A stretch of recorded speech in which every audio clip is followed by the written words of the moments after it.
número regimental, declara aberta a segunda reunião da Subcomissão Permanente da Pessoa com Deficiência, conjunta com a quinta reunião da Subcomissão Temporária sobre Doenças Raras, da primeira sessão legislativa ordinária da 56ª legislatura. A presente reunião atende ao requerimento número 123 de 2019 da Comissão de Assuntos Sociais, CAS, de minha autoria, para a realização de audiência pública destinada a debater questões relacionadas às glicogenoses. Quero destacar a importância desse tema para a saúde da criança, da pessoa, para a tranquilidade da família, apoio da família, e inclusive como um elemento assim já divulgador do Congresso Nacional que vai acontecer no Rio Grande do Sul na semana que vem, congresso também que trata do tema, né, das glicogenoses. Eu informo a todos e a todas que a audiência contará com serviços de interatividade com o cidadão. Então, alô Senado, através do telefone 0800 61 22 11 e e-cidadania, por meio do portal www.senado.leg.br/e-cidadania, que transmitirá ao vivo a presente reunião e possibilitará o recebimento de perguntas e comentários aos expositores via internet. Então, realmente queremos que seja bastante divulgada, né? O tema doenças raras, a incidência não é tão grande, mas há muitas doenças raras.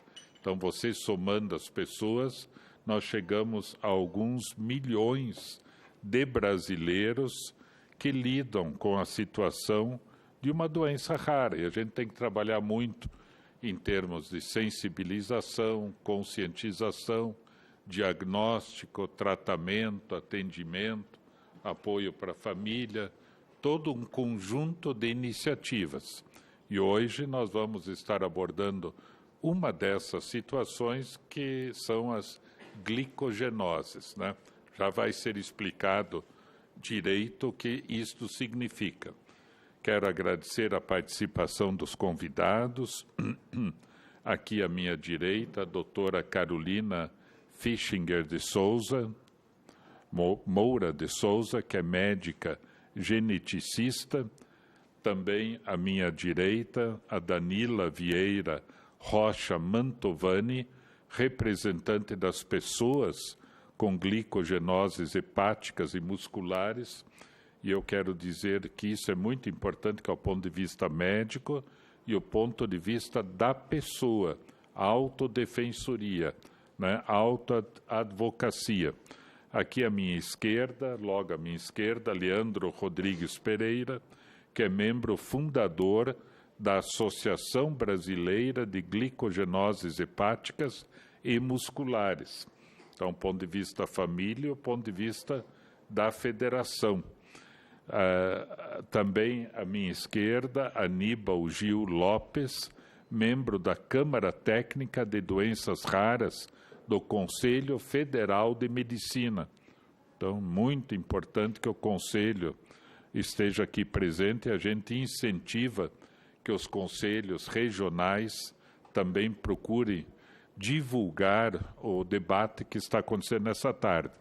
E na esquerda, o Renato Teixeira, que é representante da Coordenação Geral de Atenção Especializada do Ministério da Saúde.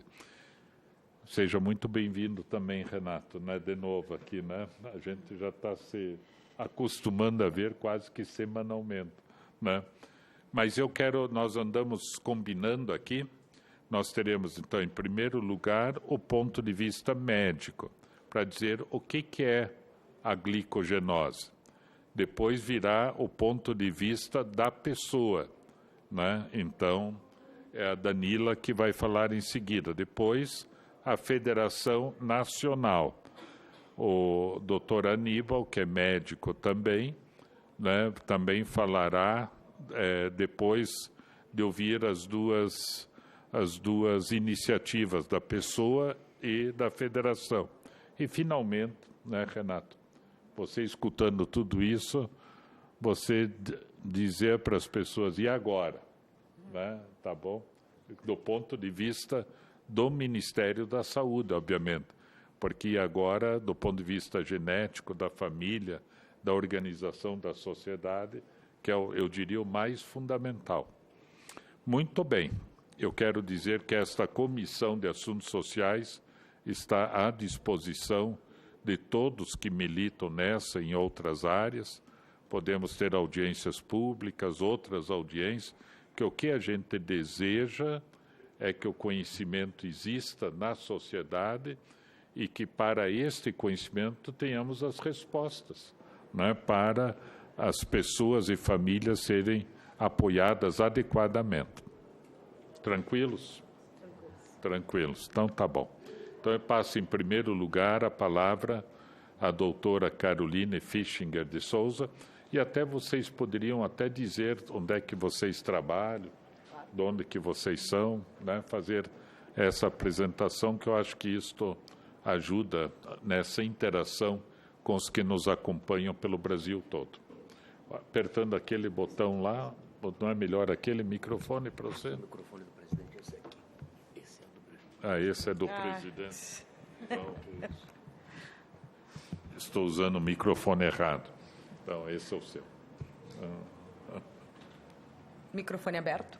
Sim, está verdinho. Então, gostaria de me apresentar. Eu sou a Carolina Fischinger Moura de Souza, sou médica geneticista, trabalho em genética e doenças raras há mais de 20 anos, trabalho no Hospital de Clínicas de Porto Alegre e estou encabeçando a frente aqui em falar em nome dos pacientes com doenças raras e especialmente nesse momento hoje, na tarde de hoje, sobre glicogenoses hepáticas e musculares, e gostaria muito de agradecer a oportunidade de estar aqui a convite do senador Flávio Arns por dar essa visibilidade a esse grupo de condição genética rara, na qual a gente sempre está trabalhando, mas também dá oportunidade para a gente explicar um pouquinho mais para a sociedade o que a gente está falando, quais são as dificuldades enfrentadas no dia a dia, tanto médicas quanto do ponto de vista dos pacientes, e tornar público, então, esse tema, no meu ponto de vista, a gente só vai conseguir evoluir no conhecimento, nas pesquisas e no melhor atendimento e cuidado dos pacientes quando a gente consegue envolver todos, né? Seja no âmbito político, social, médico, de pesquisa, público, privado, a gente vai conseguir progredir e evoluir. O meu objetivo hoje aqui é falar um pouquinho sobre o marco teórico da condição que a gente está falando, porque fica muito difícil a gente falar de uma doença que se chama glicogenoses, né, de um grupo de doenças, sem saber muito o que elas são, o que elas representam. Então, vou tentar ser o mais rápida, eu não consigo, eu sou uma pessoa bem explicativa, né? Mas tentar ser o mais didática possível, considerando o público leigo. Então, o que são essas glicogenoses, né? São doenças hereditárias que afetam o metabolismo do glicogênio. O glicogênio, na realidade, ele é a nossa principal fonte energética. Então, assim, eu sempre explico para os pacientes, né?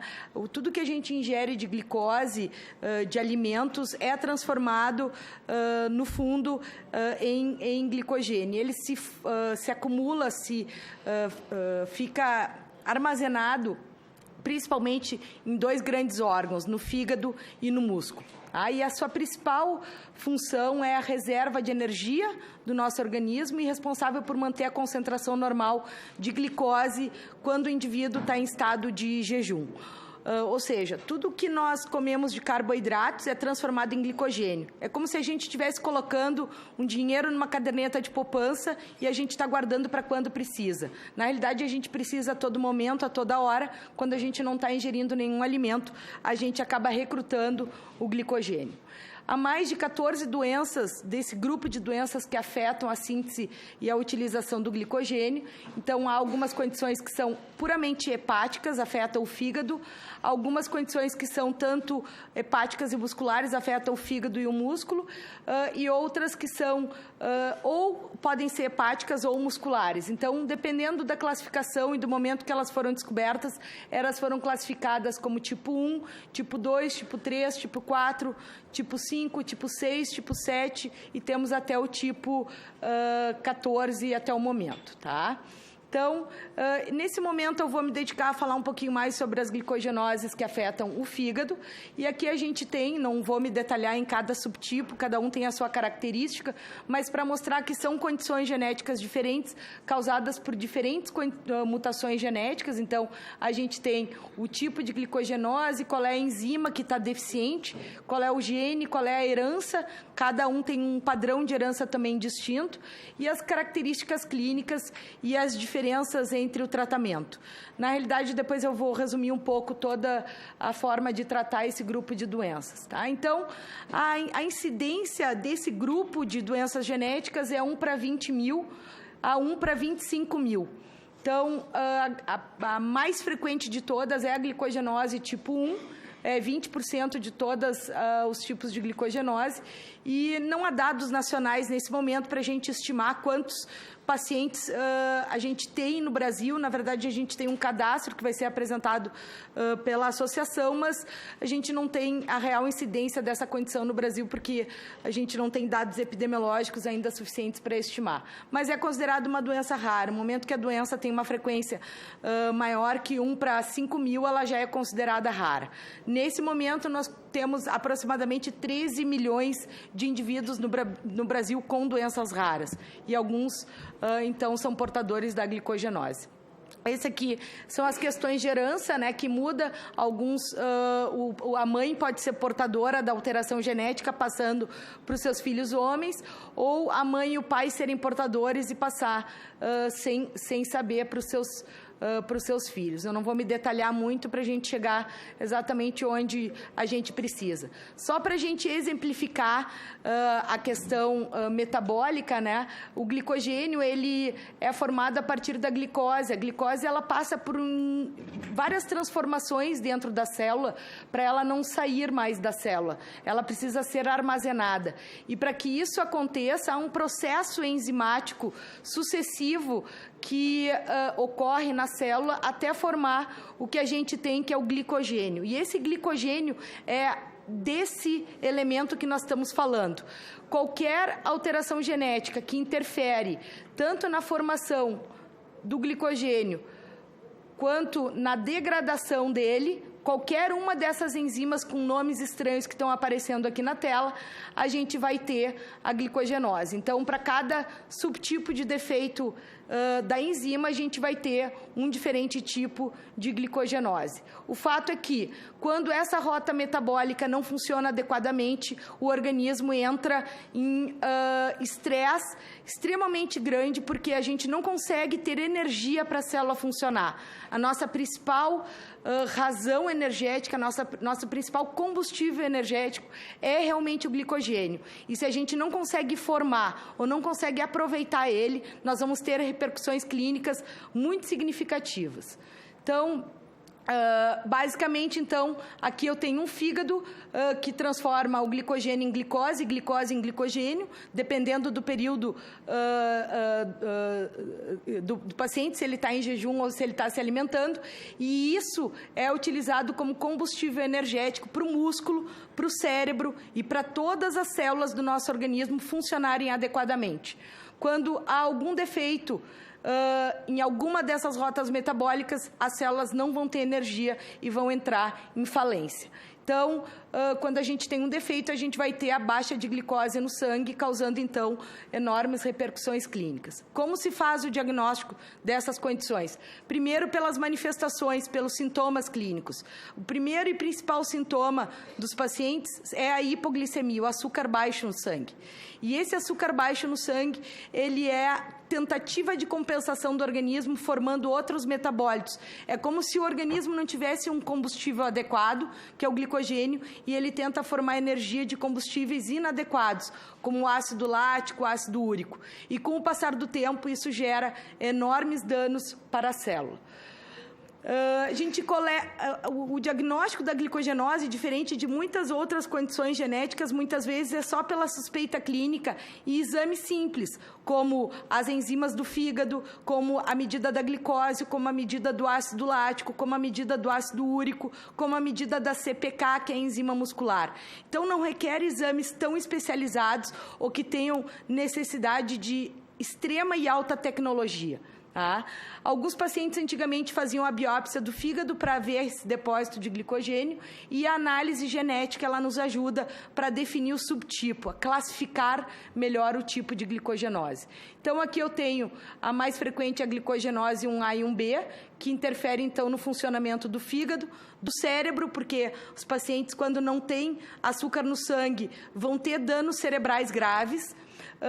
Nos rins, porque esse glicogênio acumula nos rins, levando à perda de proteína, quase como se fosse uma lesão renal, muito parecida com a lesão do diabetes, né, e alterações dos nervos. A forma 1B da doença, além de todas as alterações observadas no tipo 1A, leva ainda a alterações da imunidade. Os pacientes têm deficiências imunológicas graves e alterações intestinais, alterações de absorção intestinal. Os outros tipos de glicogenose interferem também no funcionamento do fígado e também fazem acumular glicogênio tanto no fígado quanto no músculo e também nos rins. E a falta dessas enzimas, então, faz com que o indivíduo acabe usando as suas próprias proteínas para gerar energia. E isso vai levando, então, uma falência muscular progressiva.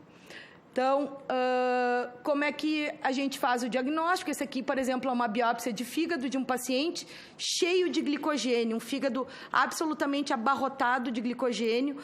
É como se eu tivesse uma caderneta de poupança cheia de dinheiro e eu não consigo sacar R$1 dessa caderneta. Já aconteceu isso no passado, mas agora, falando em glicogenose, né? O fígado está cheio de glicogênio e o organismo não consegue utilizar absolutamente nada, e isso leva a uma falência do funcionamento de inúmeros órgãos. Tá? Então, a genética, a análise de mutação genética é importante para a gente definir esse diagnóstico. Como deve ser o tratamento das glicogenoses? Diferente também de outras condições genéticas em que a gente pode repor a enzima deficiente, nesse caso, o que a gente tem disponível hoje são as condutas nutricionais e dietéticas. Ou seja, o paciente que tem glicogenose, ele não pode ingerir grandes quantidades de açúcar, nem frutose, nem maltose, nem glicose. Por quê? Esse elemento vai se depositar dentro do fígado e ele nunca mais vai poder ser utilizado, porque é uma deficiência enzimática que não consegue aproveitar. Então, é como se eu estivesse colocando dinheiro na caderneta de poupança e eu nunca mais vou conseguir utilizar esse dinheiro. Então, é melhor não depositar. Tá? Então, os pacientes têm inúmeras restrições dietéticas, há necessidade de controles rigorosos dos níveis de glicose no sangue continuamente. Esses controles devem ser 24 horas por dia, 365 dias do ano, para o resto da vida. Deve-se picar o paciente incessantemente, inúmeras vezes no dia, para ver se o paciente não está entrando em hipoglicemia. E isso acontece sábado, domingos e feriados, nos 365 dias do ano, e à noite e durante o dia. Então, eu já posso mencionar a dimensão desse problema e a gravidade dessa doença. Há necessidade de evitar infecções. Cada vez que o paciente contrai uma infecção, ele deve ir para o hospital, porque ele não tem reservas suficientes para conseguir superar essa infecção sem que ele receba um soro glicosado na veia no momento da infecção. Muitos pacientes acabam tendo que usar uma sonda porque precisam ser alimentados a cada 3 ou 4 horas, ou um botão de gastrostomia que faz o papel da alimentação dia e noite ao paciente. A necessidade do uso do amido cru. O amido cru, eu vou explicar aqui para vocês qual é o papel dele, e a necessidade de reposição de proteínas quando o paciente faz uso das suas próprias proteínas como energia para a célula. Então, como que a gente deve proceder? Evitar a hipoglicemia, usando a maizena. É estranho eu falar que o tratamento de uma doença é com maizena. Parece estranho, mas esse é o tratamento atual da glicogenose, é maizena. O tratamento está no supermercado, mas às vezes o consumo de maizena de um paciente ao dia é meio quilo de maizena. Então, por quê? Porque a maizena é um amido cru de liberação lenta e ele promove estabilização da glicose no sangue e evita o acúmulo do glicogênio no fígado. E a maizena deve ser utilizada pelos pacientes a cada 3, 4 horas, dependendo da dose, dependendo do peso do paciente. Isso faz com que o indivíduo não acumule metabólitos tóxicos como ácido úrico, triglicerídeo, lactato e corpos cetônicos. Essa maizena é remédio, ela deve ser pesada. Todos os pacientes têm que ter uma balança e eles têm que carregar essa balança para onde eles vão. E o horário do uso da maizena tem que ser exatamente no horário, porque se a gente perde 10 minutos, o paciente pode entrar em hipoglicemia. Então, são 365 dias do ano, cuidando e pesando a maizena, cuidando o horário de se administrar e sem trégua e sem possibilidade de tranquilidade. Esse alimento é frequente, então, como eu mencionei, muitos pacientes não aceitam e a gente tem que utilizar a estratégia de colocar uma sonda, uma sondinha que passa pela barriga. Alguns pacientes não tomam a maizena. Toda criança ou todo adulto, às vezes a gente não quer comer, às vezes a gente não quer ingerir um alimento, mas ele tem que ser dado. Se ele não for dado, há risco de morte. Esse é o risco. A hipoglicemia pode levar à morte. Então, é importante que o paciente receba essa dieta de forma constante e contínua. Então, o amido de milho, a dieta contínua por sonda ou, muitas vezes, pela própria gastrostomia. E uma dieta, muitas vezes, normoproteica ou hiperproteica. A necessidade do controle das glicemias. Aqui eu explico mais ou menos qual é o papel. Quando a gente dá açúcar para o paciente, essa glicemia sobe muito rapidamente e cai rapidamente. Por isso que o paciente não pode tomar glicose. Se ele toma glicose, essa glicose vai acumular no fígado na forma de glicogênio e vai causar danos no fígado e danos no músculo. Se o paciente toma o amido, essa glicemia se mantém estável por mais tempo. Esse é o tratamento disponível. A gente lá no hospital tem algumas orientações que a gente construiu alguns manuais para os pacientes. Há alimentos que são totalmente permitidos, alimentos que são totalmente proibidos. Fruta, 0. Bolachas, restritas. Açúcares, 0. Leite, tem que ser um leite sem lactose, preferencialmente também sem açúcares. Sucos, somente alguns tipos. Então, há uma restrição nutricional bastante grande. Esse é o folder que a gente prepara.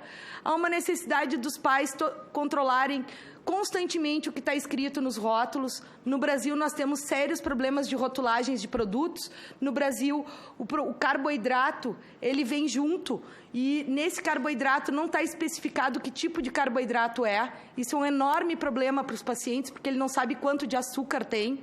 Qual é a quantidade de açúcar, de frutose e de maltose? Está apenas carboidrato. Muitas vezes nem se conhece o tipo de carboidrato. Além disso, a necessidade de reposição de vitaminas, porque a dieta é extremamente restrita. Há alguns produtos que entram no mercado, já bem estabelecidos na Europa, nos Estados Unidos. No Brasil, nós tivemos a entrada apenas no ano passado, que é um amido de liberação lenta, que se chama glycosate. Aqui embaixo vocês podem observar as barrinhas em azul, é o tempo que dura a glicemia do indivíduo com o uso da maizena, e nas barrinhas laranja, o tempo que a gente consegue com o uso do glycosate. Então, alguns pacientes conseguem, com o glycosate, à noite, ficar até 6, 7, 8 horas sem usar a maizena. Se eles usassem, usando o glycosate, se eles usassem só a maizena, teria que ser reposto a cada 3 ou 4 horas. Então, isso... O glycosate, ele está disponível somente para quem tem recursos financeiros. O custo do tratamento com glycosate no Brasil hoje, para um paciente, para usar diariamente à noite, é em torno de R$3 mil. Então, não há acesso por mês. O objetivo do tratamento das glicogenoses, então, é promover o crescimento e desenvolvimento normal, é evitar danos cerebrais causados pelas hipoglicemias, evitar danos hepáticos como a cirrose, a fibrose, o risco de tumor e câncer no fígado e transplantes de fígado, evitar danos físicos e emocionais, evitar danos renais, evitar danos cardíacos, evitar a anemia, evitar a obesidade, evitar as deficiências nutricionais, preservar a qualidade de vida, promover a independência de um indivíduo que apresenta o diagnóstico de glicogenose, reduzir a ansiedade dos pacientes e de seus cuidadores e promover a sobrevida. Esse é um exemplo de uma paciente, então, com um fígado bastante distendido. Se essa paciente não fosse tratada a tempos, provavelmente não estaria viva. Com o tratamento, seu desenvolvimento é absolutamente normal, crescimento, inteligência, frequenta escola normal e regular, sem qualquer dano cerebral. Este é um paciente na mesma condição, absolutamente normal e desenvolvimento normal no momento em que ele recebe o diagnóstico e o tratamento correto. Temos inúmeros exemplos de pacientes bem tratados que acompanham, do ponto de vista nutricional, com a equipe que tem conhecimento sobre essas condições, apesar de saber que o tratamento é difícil. São pacientes que têm vida normal, que podem ser esportistas, que podem ser atletas, quando conseguem seguir rigorosamente as recomendações prescritas. Para terminar, quais são as perspectivas futuras? Já temos estudos de terapia gênica, ou seja, modificar o gene defeituoso, buscando possivelmente a cura dessas doenças. Novas alternativas dietéticas, como ter produtos que estão em testes, estamos usando como alternativa ao amido polvilho.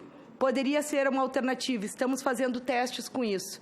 Melhorar o entendimento da necessidade do controle metabólico, das complicações da doença inflamatória, melhorar o entendimento das deficiências imunológicas, a gente ter um registro nacional de pacientes para saber a nossa casuística, melhorar a educação médica.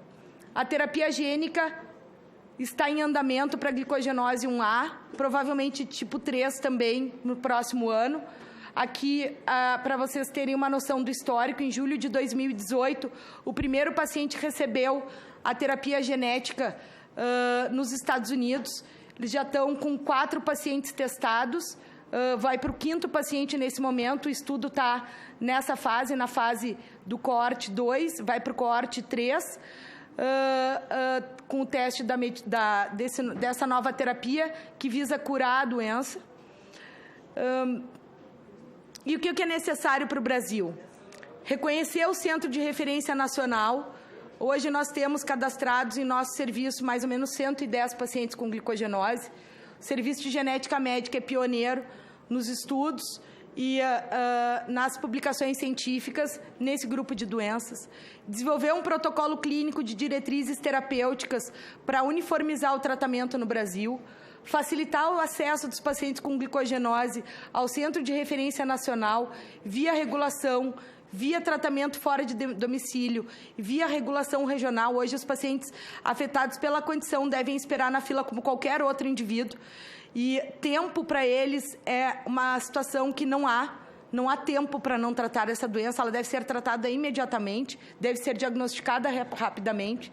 promover novos estudos no Brasil com melhora de financiamentos de pesquisa, há vários grupos trabalhando, facilitar a entrada de novos estudos no Brasil, regras de regulação e estímulos a estudos clínicos no Brasil. Atualmente, os laboratórios não vêm para o Brasil para fazer estudos de terapia gênica, eles têm medo das regulações do Brasil e a gente não consegue avançar e ofertar esse tipo de estudo aos pacientes brasileiros.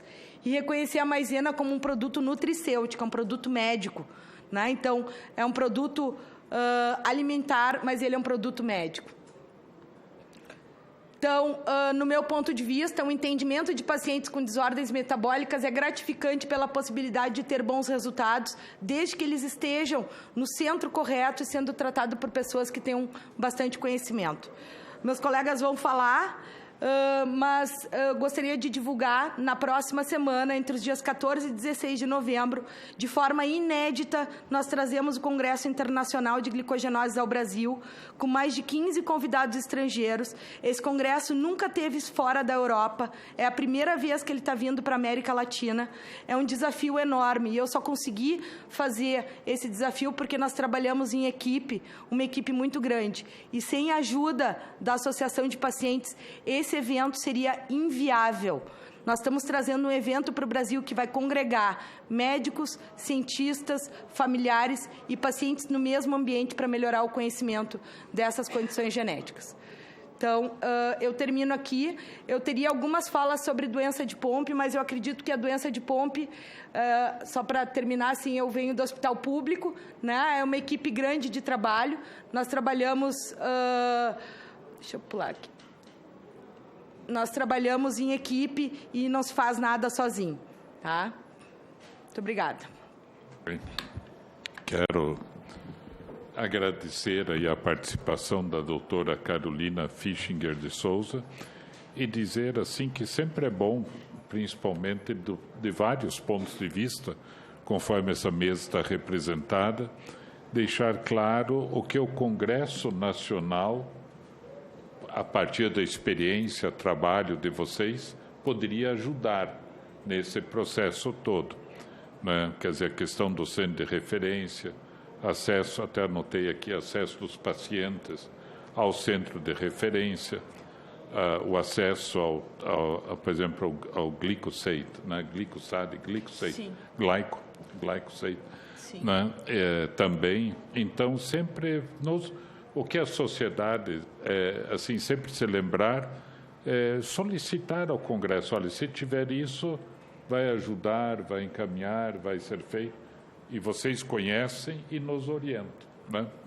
Eu só quero, antes de passar a palavra à Danila, só já apontar aqui, para vocês terem como referência o que já veio pelos meios de comunicação. Rodrigo Alves, de São Paulo, o que é necessário para termos um protocolo de atendimento em nível nacional. A falta de conhecimento reflete em tratamentos inadequados, né? Importante, né? Marcos Vinícius, de São Paulo, é difícil fazer o diagnóstico desta doença? Até o doutor Aníbal vai falar depois, né? Gustavo Romano, do Mato Grosso do Sul, sono e repouso é nossa maior dificuldade ultimamente. E o medicamento para que possamos dormir 8 horas é caríssimo. Como o governo pode ajudar? Não sei se está relacionado. Está falando sobre o glycosate, certamente. Pois é. E o diagnóstico, eu acredito que a gente só faz diagnóstico de doença rara quando a gente conhece. Se a gente não conhece, a gente nunca pensa. O diagnóstico da glicogenose não é difícil. Mas se o médico não tiver conhecimento ou saber que pode existir uma doença rara, ele vai ter dificuldade de pensar nisso. Então, acho que ele tem que evoluir no conhecimento. A Fernanda Carolina, lá do meu estado, do Paraná, por se tratar de uma doença sem cura, porém com uma perspectiva muito boa de vida, caso o atendimento seja adequado, é importante debater esse assunto, quer dizer, o conhecimento a que você se referiu. Muito bem, então a gente continua orientando a todos que nos procuram pelo E-Cidadania, ou pelo telefone Alô Senado, também continuarem mandando aí intervenções. Passo em seguida a palavra a Danila Vieira Rocha Mantovani, parente da orquestra Mantovani ou não? Não, da família do marido mesmo. É mesmo? Sim. Mas é parente do... Não. É de origem italiana lá. Tá. Então, senão a gente já... Isso seria também, né, uma coisa boa, bonita. Representando as pessoas com glicogenose hepáticas e musculares. Então, isso. Com a palavra, então. Boa tarde a todos que estão aqui presentes. Eu me chamo Danila, né? E primeiro eu queria agradecer a oportunidade de estar aqui falando um pouquinho sobre os representantes de glicogenose. Agradecer ao senador pela oportunidade, né? Agradecer ao Leandro que me fez o convite, né, de estar aqui falando um pouquinho sobre isso. A doutora Carolina, que desempenha esse trabalho aí fantástico, que é sempre com muito amor e muita dedicação, né? Sempre digo que ela é como se fosse um anjo nas nossas vidas, né? Agradecer a todos que estão aqui presentes e os que estão nos ouvindo, né? Vou me apresentar, né? Eu sou Danila, sou advogada do metrô aqui de Brasília e sou mãe da Rafaela. A Rafaela é uma criança muito especial, muito alegre, que possui 2 anos e 8 meses, né? E eu vou falar um pouquinho da minha história, como foi com relação à Rafa, né? Como é que foi o nosso mundo glicogenose, né? Eu tive uma gestação normal, a Rafa já nasceu já apresentando as primeiras características da doença, né? Hipoglicemia. Tivemos um pouco de medo, mas logo em seguida conseguimos ter alta e iniciamos uma vida normal. Logo após, tivemos uma intercorrência com 2 meses, também com as mesmas características, com uma respiração ofegante, com a hipoglicemia. Houve um diagnóstico errado, retornamos para casa, né? Com 5 meses, novamente, as mesmas características da doença, fomos novamente ao hospital e aí o hospital, então, começou a verificar que tinha alguma coisa errada. Ela estava internando com características recorrentes e que havia alguma coisa errada. Então, a própria equipe do hospital estudou o caso e chegou na possível glicogenose. Até então, ela tinha entre a 1A e a 1B. A partir daí, a gente começou uma luta, né?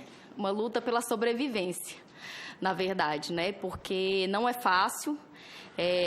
A gente passa a ter um mundo de informações novas, uma vida totalmente nova daquela que a gente tinha projetado, né? Eu digo que a gente vive até uma questão de um luto, porque a gente deixa de ter um filho normal e passa a ter um filho com algumas especificidades e que são muito diferentes daquilo que a gente imagina, né? Eu não me esqueço do dia que a médica virou para mim e falou assim: a sua filha vai ter que viver de maisena. Eu digo: como assim uma pessoa vive de maisena? Não existe isso. Uma pessoa viver de maisena? Ela vai viver de maisena. Então, até aquilo tudo processar na minha cabeça foi bem difícil, não foi fácil. Contei até com a ajuda do Gustavo, da esposa dele, que eles foram ao hospital comigo e me passaram muitas informações. E aí, a partir daí, a gente começa a ter uma rede de apoio, né? É impressionante como a gente tem, na verdade, uma família. Eu digo que a gente tem a família glicogenose. Como a gente tem pessoas próximas que querem nos ajudar, né? E foi a partir dessa rede que a gente conseguiu dar os primeiros passos, né? Assim que nós saímos do hospital, começamos a pesquisar sobre a doença, poucas informações. Chegamos na doutora Carolina e aí conseguimos, com muito esforço, no sentido de controle da Rafa, saímos de Brasília e fomos para Porto Alegre, né? E aí lá então começamos essa jornada com controles muito difíceis, né? Assim, dizer que é fácil não é fácil, é muito difícil, só que tudo vale a pena, né? E a doutora Carolina dá um suporte muito bom. Eu falo que ela é como se fosse mãe, porque quando ela tem que puxar a orelha, ela puxa a orelha. Assim, então é realmente assim, não é uma vida tranquila, mas ao mesmo tempo é gratificante, né? Eu vou falar um pouquinho, assim, com relação às dificuldades que a gente verifica, quanto com relação a famílias, né? O que eu, como mãe da Rafa, verifico, né? Nós temos pouco conhecimento sobre a doença, dos médicos e profissionais de saúde. Isso é uma coisa, assim, recorrente, né? É comum... a gente, por exemplo, a Rafa costuma internar com uma certa frequência e todas as vezes que a gente tem internação, a gente tem muita dificuldade de conhecimento da doença. As pessoas não dão a devida importância à doença que ela tem. Então, nós temos como dificuldade a ausência de artigos que falam sobre a doença, temos poucos ensinamentos nas faculdades com relação a isso, a necessidade de se ter um protocolo de atendimento. A Rafa acompanha com a doutora Carolina e logo na primeira consulta ela já passou esse protocolo. O que significa esse protocolo? O que é que tem que ser feito quando a Rafaela tem uma situação de necessidade? Então, a Rafa começou a vomitar, fomos ao hospital, chego lá com o protocolo e falei assim, doutor, tem que seguir esse protocolo aqui, ó. Ela tem que fazer esse exame de sangue, ela tem que fazer esse soro nesse sentido, enfim, tem tudo que tem que ser feito para aquele primeiro atendimento. O que acontece? Na maioria das pessoas, elas não têm acesso a esse protocolo de atendimento. Eles não têm. Poucas as pessoas que têm acesso a isso. Então, quando a gente verifica as famílias lá dentro, no interior da Bahia, de Minas, eles ficam totalmente perdidos. Os médicos ficam absolutamente perdidos, né? E o que é uma realidade que a gente verifica também, que eu já sofri, enquanto mãe da Rafa, é que, mesmo tendo protocolo, os médicos descumprem o que está sendo escrito no protocolo.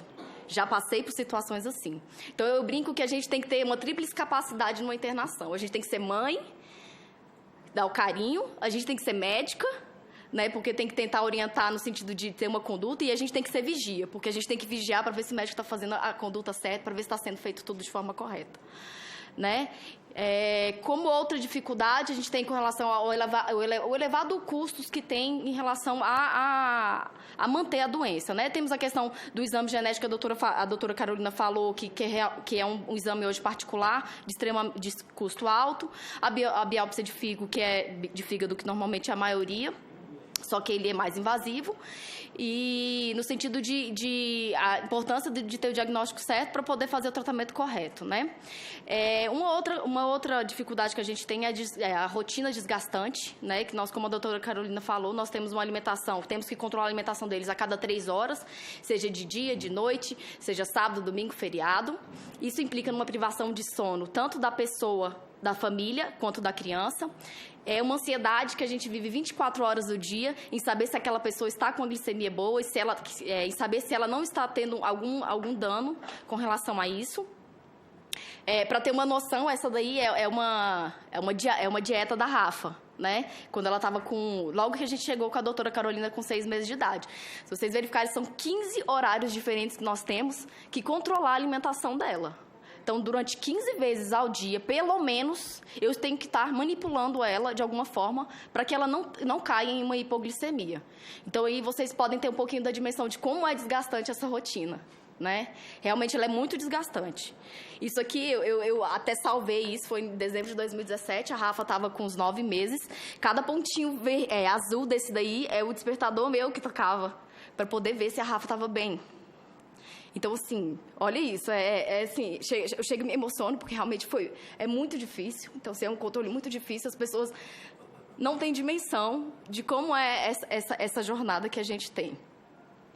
Então, assim, outras dificuldades, os elevados custos, a gente tem que ter um leite especial, que é o leite à base de soja, o amido de milho, que é em grande quantidade, como a doutora Carolina havia dito, que é alimento, mas não é visto como medicação, né? Que para algumas pessoas ele realmente se torna de elevado custo, apesar de ser barato, se você comprar uma caixinha, mas quando você usa em grande quantidade não é. Para que haja necessidade de um controle bom, a gente tem que fazer o controle de glicemia, que é por meio das tiras de glicemia. Suponhamos que nós fizéssemos um controle a cada 3 horas, né? Quantas tiras de glicemia nós não precisamos por dia? Cada caixinha de glicemia da qualidade que é boa custa uma média de R$100, porque ainda tem essa questão da gente... Às vezes a gente até consegue pelo governo algumas tiras, mas não é a que tem qualidade boa. Né? Fazendo um paralelo com relação à imunidade, tem o Filgastrin, que hoje, por exemplo, é uma medicação para aumentar a imunidade, em que também há dificuldades de acesso, ou às vezes as licitações verificam, concedem a medicação que não é a que seria realmente correta, a que seria realmente boa. Né? Com relação à situação do Brasil, eu verifico assim, dentro do meu mundo e do mundo que a gente vive, dentro de grupos de glicogenose, que a situação ela é muito diferente. Né? Em Brasília, que é onde eu moro, a gente tem até uma situação relativamente favorável, a gente consegue ter acesso a muitas coisas, mas nós não vemos essa situação quando a gente vai para o interior de Minas, na Bahia, enfim, no norte, porque a gente comunica muito com as famílias, né? Então, a gente vê realmente a diferença e esses tratamentos e essa observação, esse tratamento de forma correta vai dar uma consequência benéfica lá no final, né? Outra dificuldade que a gente verifica muito com relação às pessoas que têm glicogenose é a recusa alimentar. Minha filha hoje tem 2 anos e 8 meses e é uma batalha que eu enfrento hoje, essa recusa alimentar dela. Ela não tem muita aceitação com relação a alimentos, não sei se é provavelmente porque a gente teve uma supressão da fase oral dela, quando era o momento dela estar comendo, a gente estava pensando em dar vida para ela, então, assim, na verdade, nosso foco acabou sendo outro. A gente tem uma carência imensa de profissionais que sejam habilitados para tratar de recusa alimentar. Isso é uma coisa que eu verifico muito aqui em Brasília. Eu já fui para São Paulo, já fui para diversos lugares para tentar dar um tratamento bom para minha filha. E realmente a gente tem muita carência com relação a isso. E quando se tem, é um tratamento caro e relativamente longo, estressante. Com relação a algumas dificuldades, vou dar um paralelo com relação à minha situação, né? Estou falando ausência de benefícios para mães, trabalhadoras ou familiares. Na época que eu tive a Rafa, eu era servidora do TRF, então eu tive um amparo muito bom lá, né? Eu consegui ficar com a minha filha até ela completar 1 ano de idade. Eu consegui extensão lá no meu trabalho, consegui afastar para cuidar dela, e eu vejo que isso foi extremamente importante. Se não tivesse me dado esse tempo, eu não teria voltado ao mercado de trabalho. Né? Então, assim, foi importante eu ter esse apoio, algo que quando você faz um paralelo com o pessoal que é, de repente, empregado, não se tem essa preocupação, né? Então, eu acho que é uma coisa importante também que deve ser observada. Então, a conclusão que eu faço é que no sentido de dar atenção, de que deve estabelecer políticas públicas voltadas para essas doenças raras, para trazer uma qualidade de vida para os pacientes, trazer uma qualidade de vida para as famílias, e extremamente importante o estabelecimento de protocolo de atendimento para que haja uma uniformidade de atenção, né, a essas doenças, e chamar a atenção da sociedade para as dificuldades que as famílias enfrentam, que são muito grandes. Eu concluo aqui mostrando algumas fotinhos de algumas crianças que me mandaram para dizer que vale a pena. A minha filha é aquela que está com o porquinho ali, ó. Então, aquela que está ali, ó, com o porquinho, a Rafaela. Oi, calma aí.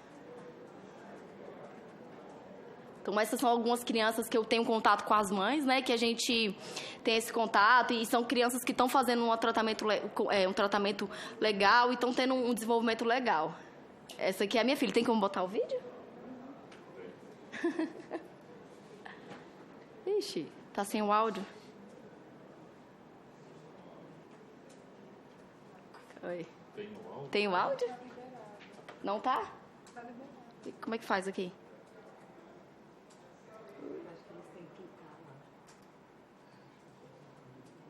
Oh, meu Deus.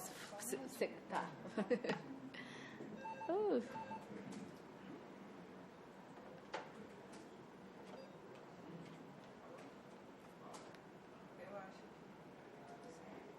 Não, então deixa.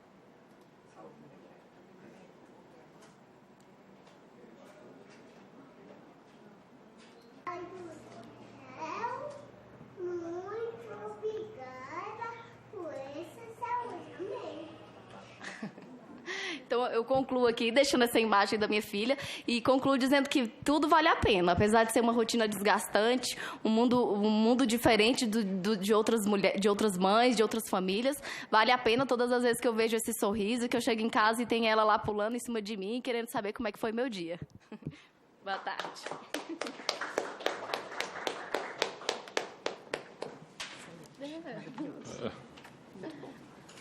Viu, Daniela? Muito interessante, importante, e a gente vê que o papel da mãe, né, da família é fundamental, né? E ajudar as famílias todas para que, como você colocou, a família das pessoas com glicogenose que sejam apoiadas, né? Mas tudo isso que você coloca é isso que a gente quer também, e que a doutora Carolina colocou. Vamos colocar o que é necessário ter a legislação, né? Porque o alimento, nesse caso, é a medicação, não é alimento.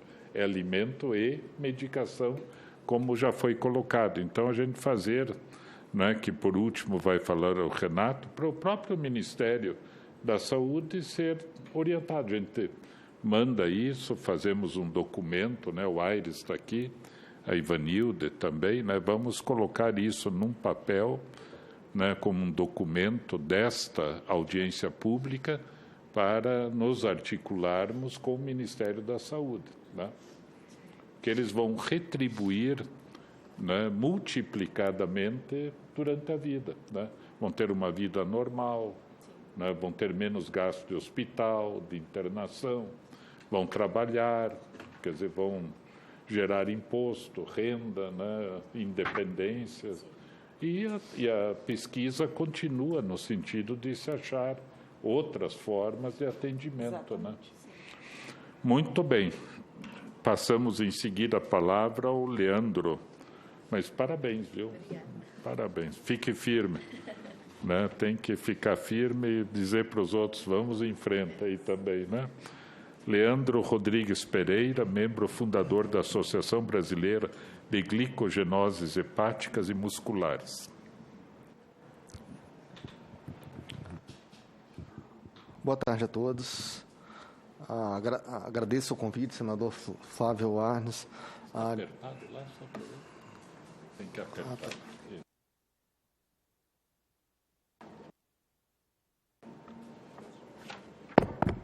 Tá liberado. Boa tarde a todos. Agradeço o convite, senador Flávio Arnes, para estar participando dessa importante audiência para todos os pacientes com glicogenose, para todas as famílias. Cumprimento a doutora Carolina, que é uma das maiores especialistas do mundo no tema. Cumprimento toda a mesa também. Cumprimento todos que estão nos escutando.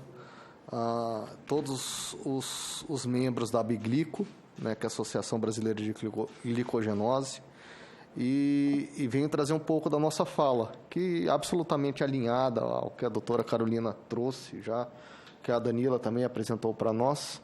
Né? Então, a glicogenose, sim, ela é uma doença que ela exige aí uma vida no relógio, né? Então, ela exige de todo o paciente, de todas as famílias, todo o círculo familiar, uma vida no relógio, com o consumo de amido e aferir sua glicemia, né?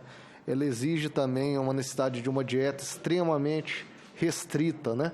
Com proibição de ingestão de leite, proibição de ingestão de açúcar e de frutas também, né? Então, é algo bem difícil de se conviver, né? Mas a gente entende que, ainda que com suas restrições, com o tratamento adequado, a vida do paciente com glicogenose, ela pode e deve ser plena, né?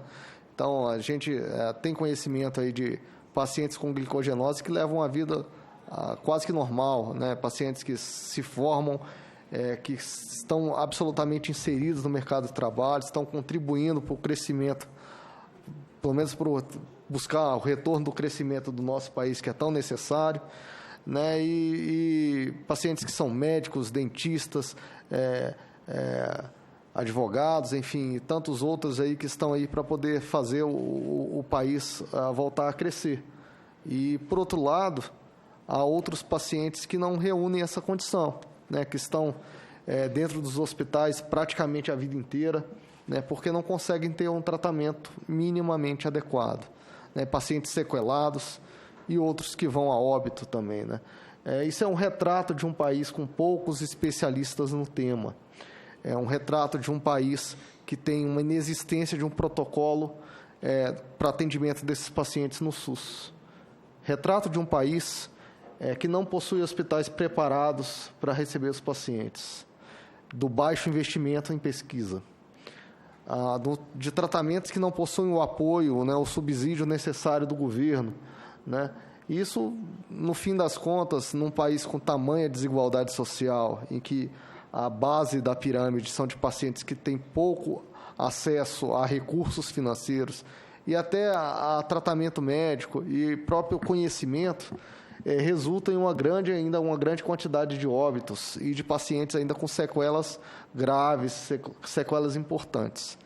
Eu tenho certeza que os senhores aí que acompanham toda essa questão das doenças raras Isso é um quadro que é comum a outras doenças também, né? E que a gente precisa de avançar, né?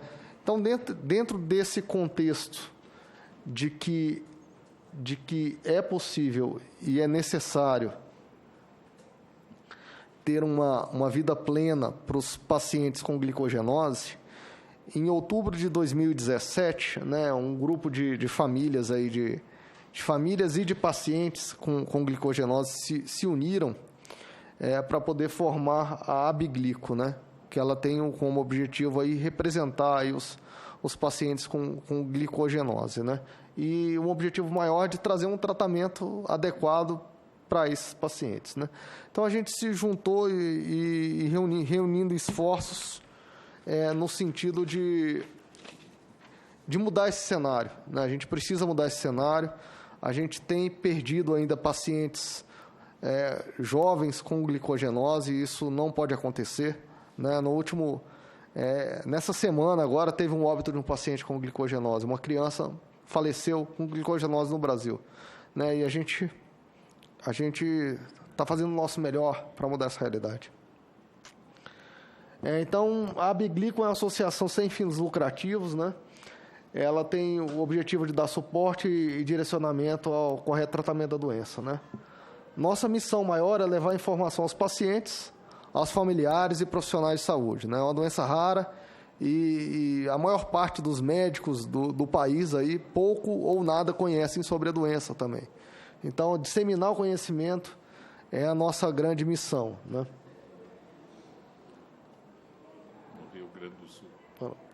A sede da nossa associação fica no Rio Grande do Sul, né? A gente tentou trazer a sede da associação o mais próximo possível que a gente podia do principal centro que tem atendido os pacientes com glicogenose, que fica no Rio Grande do Sul.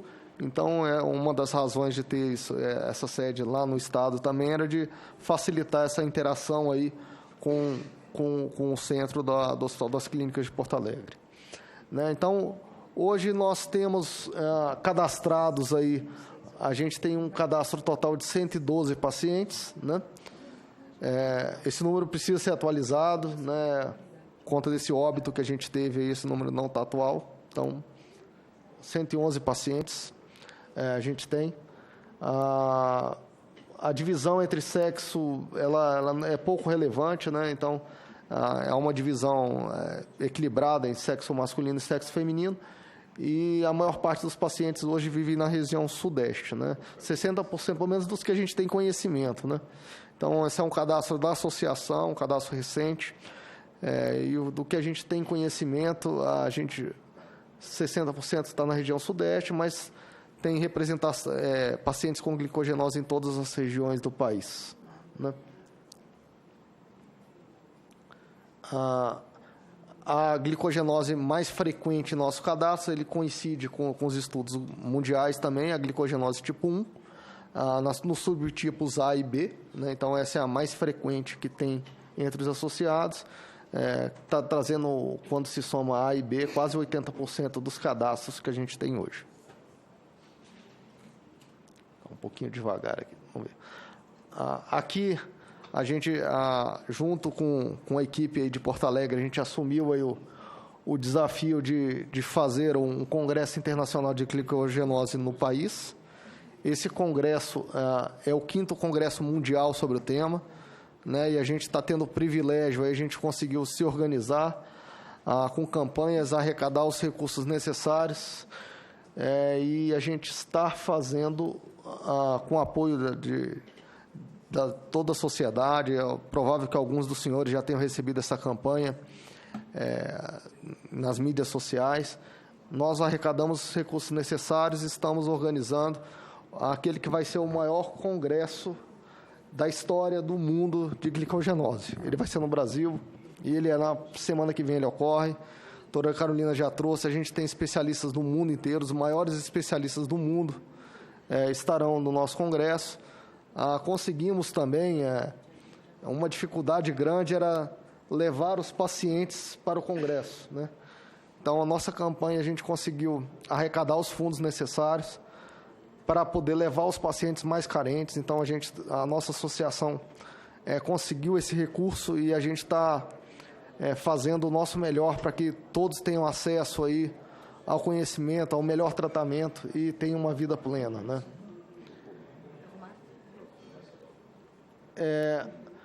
Então, a gente tem trabalhado em grandes pilares aí, né? Com pacientes, familiares, médicos especialistas, hospitais e universidades e também com a indústria farmacêutica. Queremos conectar as instituições e temos um objetivo grande, que é ter um grande centro de pesquisa e de tratamento especializado em glicogenose. Para isso, é fundamental o apoio do poder público. É necessário verbas para pesquisa, é necessário verbas para manutenção no centro de tratamento especializado. É necessário viabilizar que os pacientes consigam chegar a esses centros de tratamento. Moramos num país continental e os recursos necessários de deslocamento de um paciente, por exemplo, do Pará até o Rio Grande do Sul, eles não são pequenos. A gente precisa do apoio para poder fazer com que isso aconteça. Da mesma forma, a gente está falando de uma doença rara, que não faz o menor sentido a gente ter centros de tratamento em todo o país. Isso seria um desperdício de dinheiro público. Então, a gente precisa de poucos centros de tratamento, mas que os pacientes de todo o país consigam ter acesso a ele, né? Então, nesse sentido, né, eu trago aqui para os senhores que é muito importante a gente trazer uma discussão relevante, Renato, sobre a portaria 199 de 2014, a portaria ministerial, né? A portaria ela traz as diretrizes para atenção integral às pessoas com doenças raras. E é justamente isso que a gente precisa, atenção integral para os pacientes com glicogenose, né? Um exemplo aqui, Renato, que eu trago aqui, no Distrito Federal, os pacientes com glicogenose eles não conseguem retirar tiras para glicemia nos postos de saúde. Porque para te retirar uma tira de glicemia num posto de saúde, a pessoa precisa estar inscrita no Hiperdia. Mas eles não têm diabetes, mas precisam das tiras. Então, a gente precisa superar esses obstáculos. Precisamos superar os obstáculos e propiciar aos pacientes com glicogenose um acesso, de fato, integral às suas necessidades, né? Então, a portaria 199 de 2014, ela traz que compete ao Ministério da Saúde estabelecer, através de protocolos clínicos e diretrizes terapêuticas, que são os PCDTs, as recomendações de cuidado para o tratamento de doenças raras, incluídos nela a glicogenose, né? Então,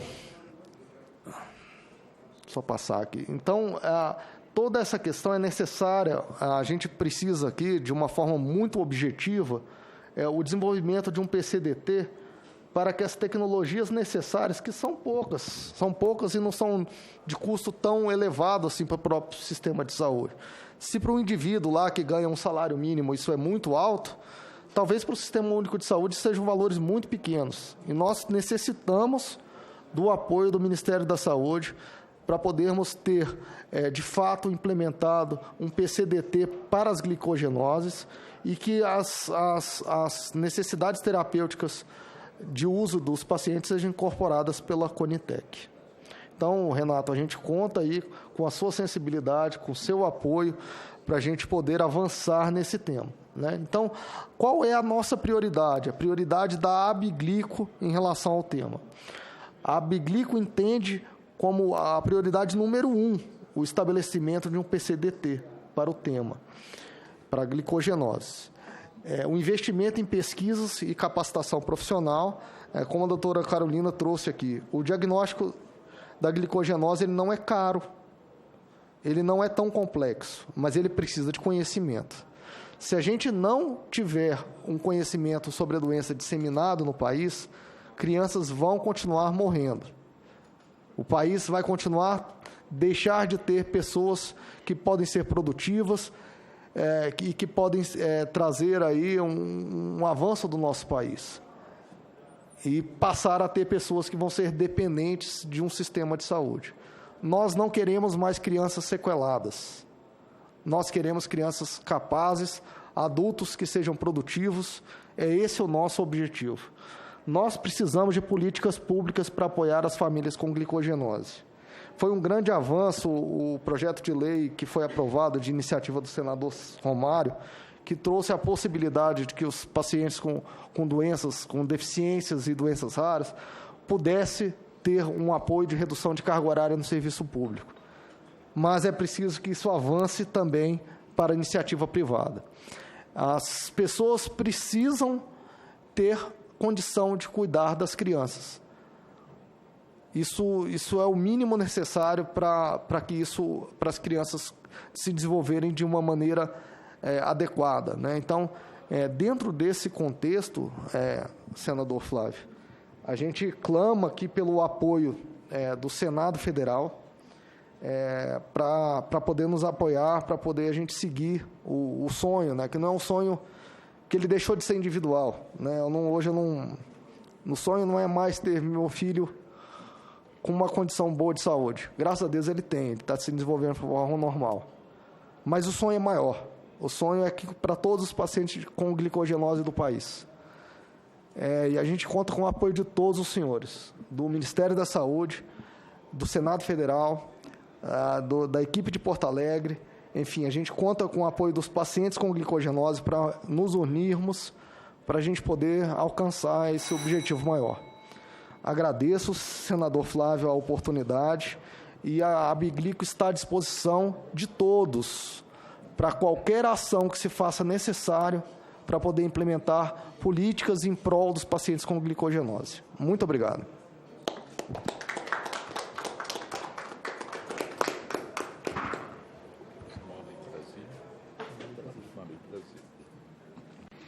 Até eu quero dizer para a consultoria, assessoria, que estão aqui presentes, que o Leandro Rodrigues Pereira, além de pai, membro fundador da associação, ele reside aqui em Brasília também. Então, é bastante facilitado o aspecto de se sentar junto com o Renato e junto com esta comissão para colocarmos no papel tudo isso. Tá certo? Você nos ajuda aí também, né? Com certeza, vai ser um privilégio. E parabéns pela apresentação, né? Muito boa. Parabéns. Passo em seguida a palavra ao doutor Aníbal Gil Lopes, que tanto você falou de qualificação, de formação, de conhecimento, né? E o doutor Aníbal é membro da Câmara Técnica de Doenças Raras do Conselho Federal de Medicina. Então, com a palavra, doutor Aníbal. Em primeiro lugar, gostaria de agradecer o convite do senador Flávio Arnes para que o Conselho Federal de Medicina aqui estivesse representado. Eu acho que a sequência das falas ela é importante, porque nós, até o momento, ouvimos uma série de problemas e dificuldades. Todavia, nós temos que encontrar caminhos de solução. Não é? E eu gostaria de lembrar que quando a gente olha uma doença que gera incapacidade, que gera dependência, que gera deterioração de saúde, uma doença em particular, às vezes a gente esquece que são milhares de doenças semelhantes. Hoje nós estamos tratando de uma, mas são pelo menos 8.000 doenças raras, em torno disso. E o número de doenças raras só crescerá à medida em que a capacidade diagnóstica for se aprimorando. Ao lado das doenças raras, que geram deficiência, dependência e sofrimento, acima de tudo, para a família, não é? Gostaria de lembrar que há inúmeras outras causas de deficiências, que vão desde os acidentes, talvez os acidentes automobilísticos no país sejam uma das coisas mais graves, como geradores de mutilações e dependências. Toda a questão do aumento da sobrevivência com outras lesões, em que as demências, os AVCs. Portanto, nós temos um grande contingente de pacientes, que são muitos milhões, que dependem de ações muito semelhantes em termos de cuidado. Uma coisa é eu tratar de doença, outra coisa é eu cuidar de pessoas. Gostaria de enfatizar isto, porque se eu for pensar em termos de saúde pública, eu tenho que sempre estar tentando descobrir ações que elas sejam simples, que sejam executáveis e que tenham um grande impacto. Quer dizer, quais são as pequenas ações com grandes impactos? Então, eu acho que estas são perguntas, quando a gente olha a saúde pública e o bem-estar do nosso cidadão brasileiro, eu tenho que sair em busca de soluções que contemplem esses milhões e milhões de pessoas que vivem em situação de restrições e que não são pessoas unicamente. Imagine um pai, uma mãe, uma família que tem que cuidar durante 10, 20, 30 anos ou mais, né, de uma pessoa de qualquer idade, pode ser um recém-nascido, pode ter 90 anos de idade, não é? Com restrições que envolvem o seu dia inteiro, o cansaço, o sofrimento em todos os níveis. Às vezes a gente não considera o sofrimento emocional como uma doença para ser tratada, não é? Mas eu acho que um dos pontos fundamentais são os cuidadores. Quais são as ações que nós temos para que os cuidadores suportem esse pesadíssimo encargo, que pode ser feito com todo o amor, ele não fica menos pesado, né? E eu diria que, em termos de doenças raras, um número considerável de pais abandonam suas esposas diante de uma grave doença rara, ficando a mulher com a responsabilidade integral de todos os cuidados. Isto é extremamente comum. Quem tem prática médica sabe que isto é talvez 50%, esse número sai assim da minha experiência, não é um dado científico, mas um número considerável de pais abandonam. Ou seja, há um número expressivo de mulheres que carregam uma carga extremamente pesada. Há algumas coisas que eu acho que a gente poderia pensar em caminhar. O Conselho Federal, ele tem tentado olhar a questão das doenças raras na perspectiva de que, se eu for capaz de agrupar essas doenças por certos sintomas comuns, eu posso mais facilmente preparar o médico na ponta para que ele desconfie da presença de uma doença rara. Não é diagnosticar a doença, é saber que ele está diante de uma criança com uma doença rara que necessitará, portanto, de uma abordagem especializada. Para isto, o Conselho Federal tem desenvolvido uma série de vídeos em associação com a Sociedade Brasileira de Genética Clínica, Genética Médica, não é? E estamos, nesse momento, terminando mais uma série de vídeos disponibilizados no portal do Conselho Federal. E a tentativa é que qualquer médico, ele possa, em algum momento, compreender a questão das doenças raras. É impossível, num currículo de 6 anos de um curso médico, eu apresentar doenças. Eu apresento mecanismos básicos de doença, grupos de doenças, mas eu não vou ter o ensino dessas 8.000 doenças no curso médico. Não existe tempo para isso. É inviável. Mas é viável que o médico desenvolva a percepção da possibilidade de um diagnóstico de doença rara. Portanto, o Conselho Federal age nessa direção e acho que todas as sociedades de pacientes ligados a questões a doenças particulares, de alguma forma poderiam divulgar o nosso trabalho no meio médico, porque eu não posso esperar que o médico lá conheça isto. Não faz parte da formação geral do médico. E no país, salvo engano de minha memória, nós não devemos ter mais do que 300 médicos especializados em genética médica, genética clínica, no país inteiro. O número último que eu tinha era em torno de 270, 280. Eu estou dizendo 300, mas não deve haver 300 ainda neste momento. Portanto, incentivos educacionais. A segunda coisa extremamente importante é que nós devemos, é muito importante, sabermos quais são os doentes e onde eles estão. Não de uma doença, de todas as doenças. É alguma coisa urgentíssima, senhor senador, que se crie um prontuário eletrônico nacional. É alguma coisa viável, depende de uma série de, eu diria, de desejos políticos, mas é impossível que a gente não desenvolva, na contemporaneidade, a possibilidade de cada pessoa deste país ter um prontuário acessível onde quer que ele esteja. Se ele for atendido em uma emergência, não é um paciente desconhecido. Não é? Se entra e se tem o prontuário. Isso tem várias vantagens. É que todos os registros desse paciente poderão ser acompanhados por qualquer médico em qualquer situação. Eu acho que esse seria um dos grandes avanços para a medicina brasileira, é termos a vontade política e pagar o custo do desenvolvimento. O desenvolvimento não é um segredo. Fazer um prontuário nacional não é um segredo. Há prontuários hospitalares. A questão é de intercomunicação, portanto, adoção de padrões uniformes para que haja um prontuário nacional.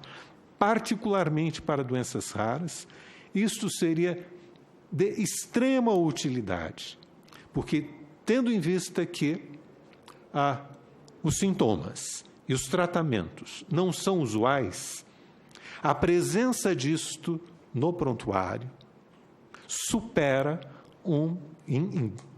eu diria em larga escala, um protocolo, porque o protocolo a pessoa tem que conhecer.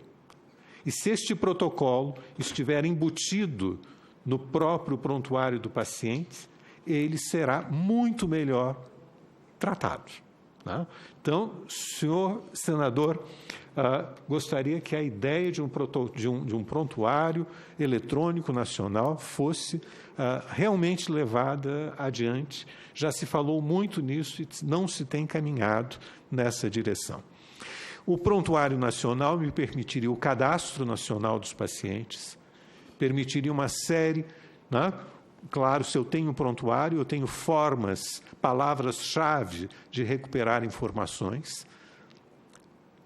Inclusive, sem um prontuário médico eletrônico nacional, pesquisa médica no país é altamente restrita.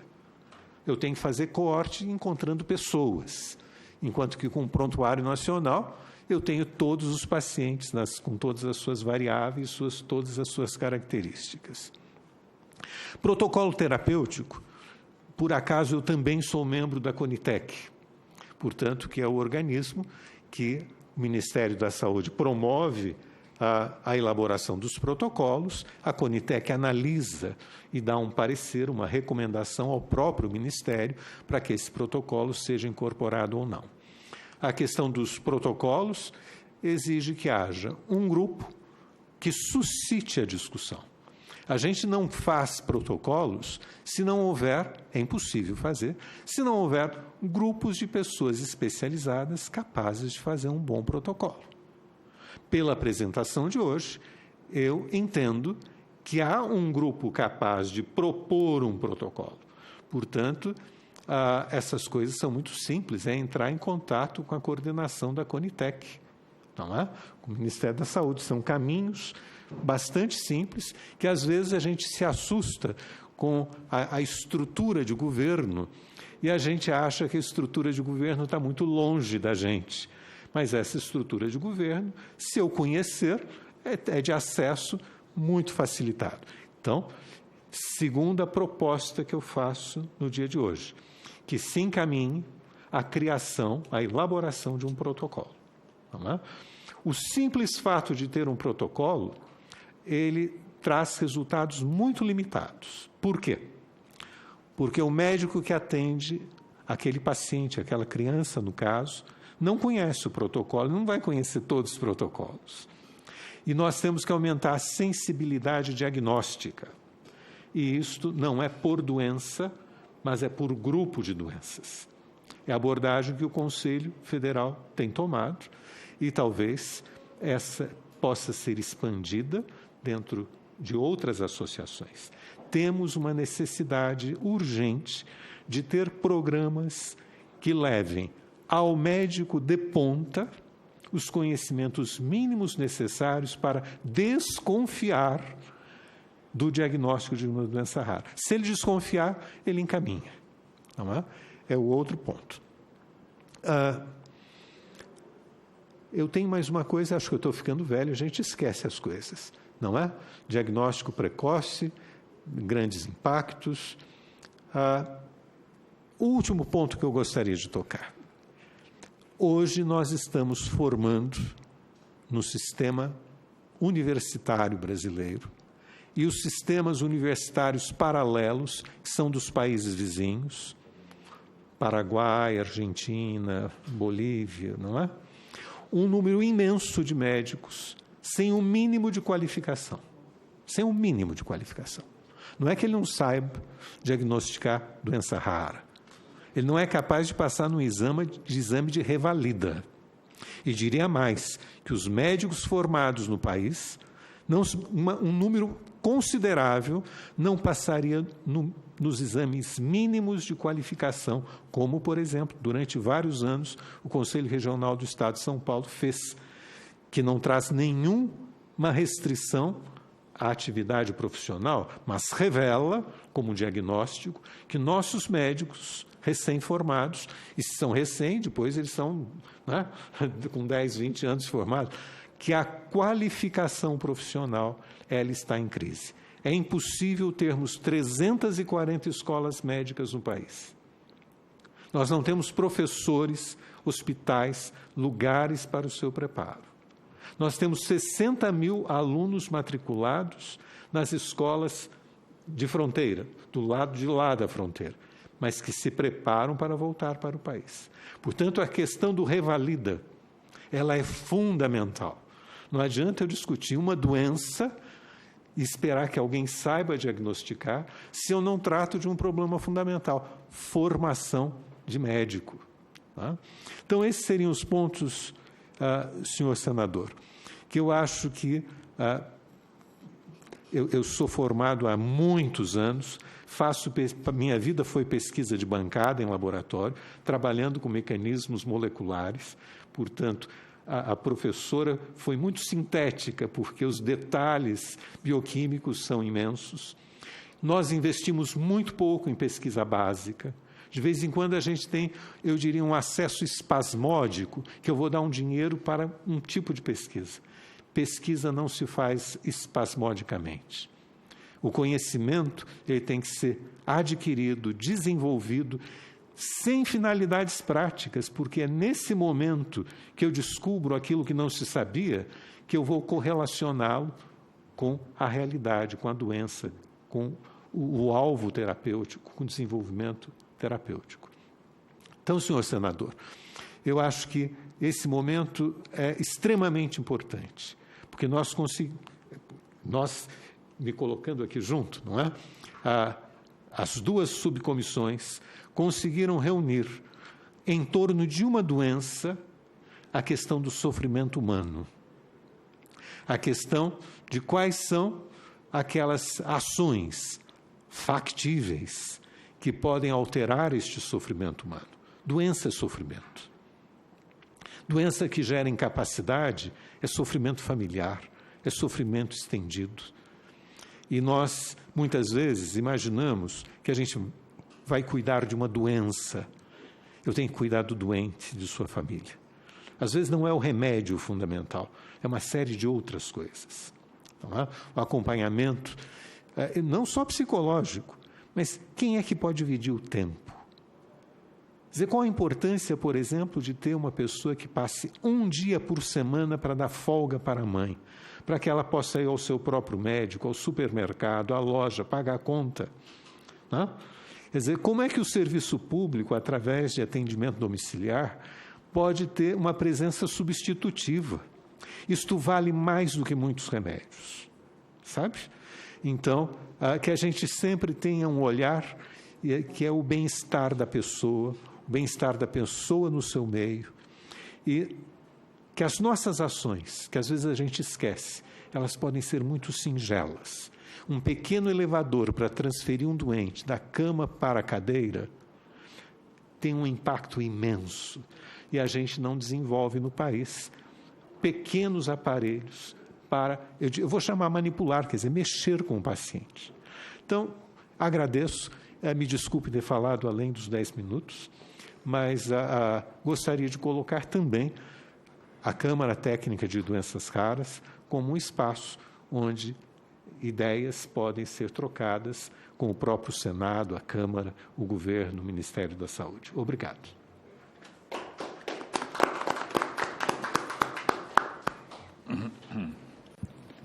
Muito bom, né? Em todos os aspectos. Encontrar soluções. Encontrar soluções. É isso mesmo, né?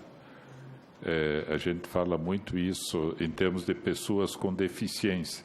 Às vezes as pessoas falam da pessoa com deficiência como uma dificuldade. Eu digo, não, pessoa com deficiência, família que tem um filho com deficiência, precisa saber, ter a certeza que o que ele precisa vai ser encontrado, né? A escola, a tecnologia, material, a doença rara, a mesma coisa, né? E achar soluções, construir soluções, né? Nós passamos a aplaudir, né, depois da segunda apresentação, mas vamos aplaudir a Carolina, que foi a primeira, né? Tá bom. Não que é que nós não estávamos, é que a segunda foi a mãe, daí, mas depois nós continuamos. Então vamos aplaudir depois o Renato também, né, Renato? Porque você vai trazer as soluções para tudo agora. Mas eu acho que você não deve ter essa preocupação. Eu acho que nós temos que ter a boa vontade, a sensibilidade do Ministério da Saúde, né? Tendo isso, já é metade do caminho andado, né? E junto com a federação, com a associação, com a parte médica, né? E tal, construir uma solução, né? Quer dizer, tem que ser construída, né? Então, com a palavra, né, Renato Teixeira. Gostaria de cumprimentar ao nobre senador, né, Flávio Arnes. Nós estamos em algumas audiências aqui juntos, né? E o senhor conduzindo sempre com muita sabedoria essa comissão. Meus parabéns também ao senhor. Estou aqui hoje representando, né, a Coordenação Geral de Especializado do Ministério da Saúde, que tem como uma das pautas as doenças raras. Já tive o privilégio, como disse aqui anteriormente, de estar aqui com o senador Flávio em outras audiências, né, falando de outras doenças também raras. Como já foi bem colocado, nós temos aí cerca de 8 mil, né, entre 6 mil ou 8 mil, o que a gente sabe que os nossos dados epidemiológicos hoje sobre essas doenças, até do número de doenças ao número de pacientes, eles não são conhecidos.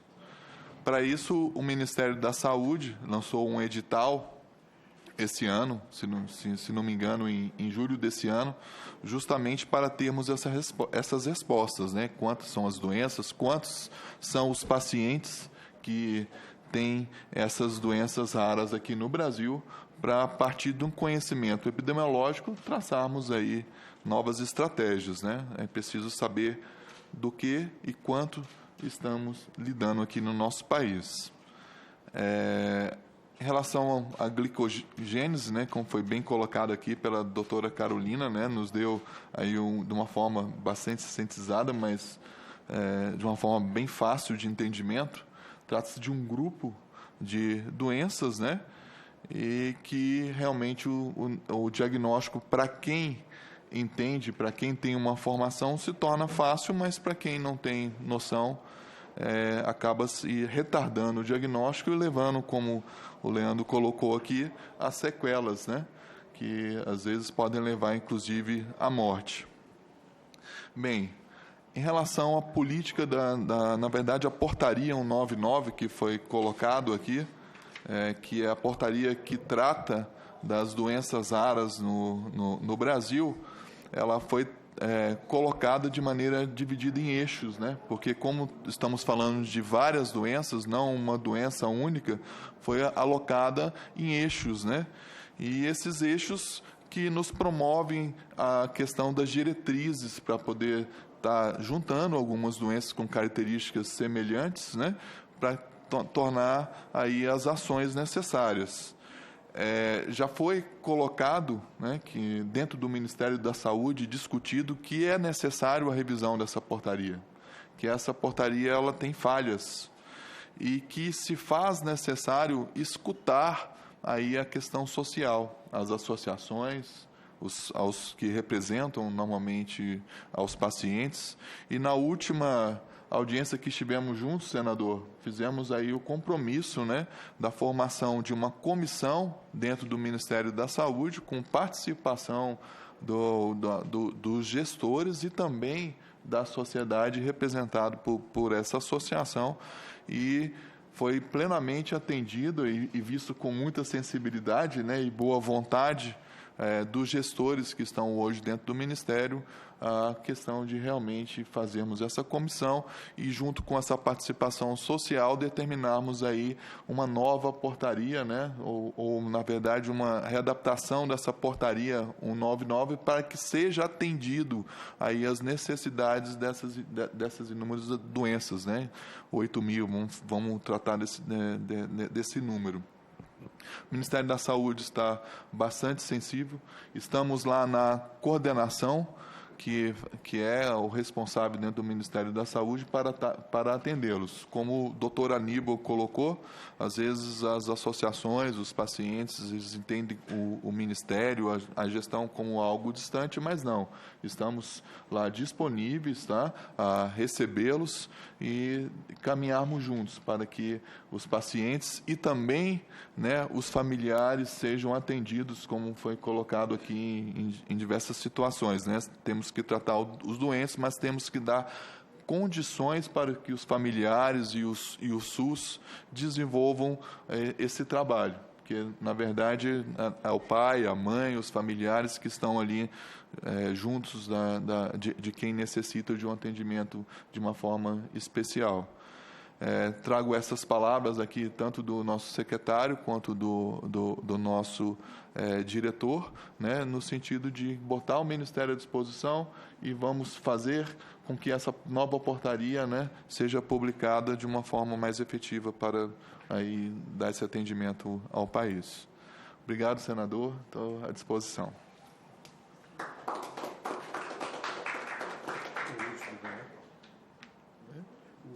Habitualmente, de acordo com o regimento, né, a gente não aplaude, né, e nem vaia, né, porque todo mundo tem que ter a liberdade de falar aquilo que achar importante.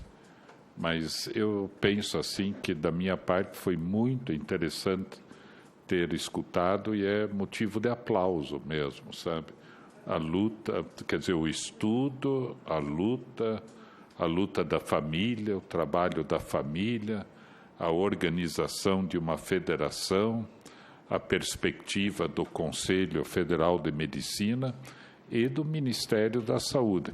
Comentava aqui com o Leandro também,